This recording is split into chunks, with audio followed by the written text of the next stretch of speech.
పిల్లలందరూ కూడా తమ గదిలో కూర్చొని ఇక నోట్బుక్స్కి కవర్స్ వేసుకోవాలి అని అన్నీ కూడా బెడ్ మీద పెట్టుకొని ఆలోచిస్తూ ఉంటారు. ఇంతలో గుప్తా ఆరు ఇద్దరు కూడా కిటికీ దగ్గర ఉండి అంతా చూస్తూ ఉంటారు.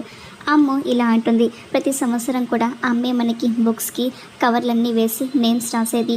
ఈసారి అమ్మ లేదు, ఇప్పుడు మనమే ఇవన్నీ కూడా చేసుకోవాలి అని అమ్మ అంటూ ఉంటే ఇంతలో ఆకాష్ మనం వెళ్ళి మిస్ అమ్మను హెల్ప్ అడుగుదాం పదండి అని ఇక పిల్లలందరూ కూడా మిస్ అమ్మ గదిలోకి వెళ్తూ ఉంటారు.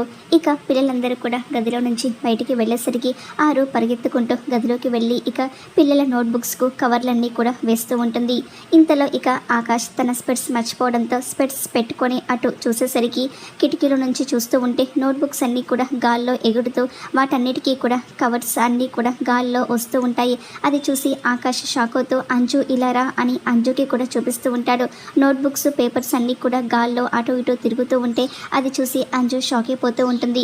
ఇక పిల్లలందరూ కూడా అదంతా చూసి షాక్ అయిపోతూ ఉంటారు.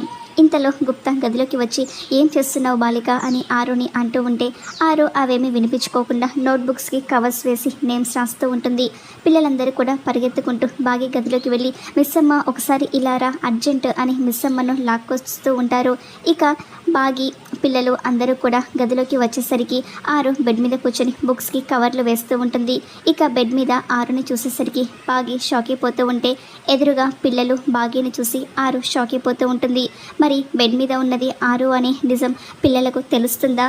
బాగి ముందు ఆరు ఎలా దొరికిపోతుంది? ఏం జరుగుతుందో రాబోయే ఎపిసోడ్లో చూద్దాం.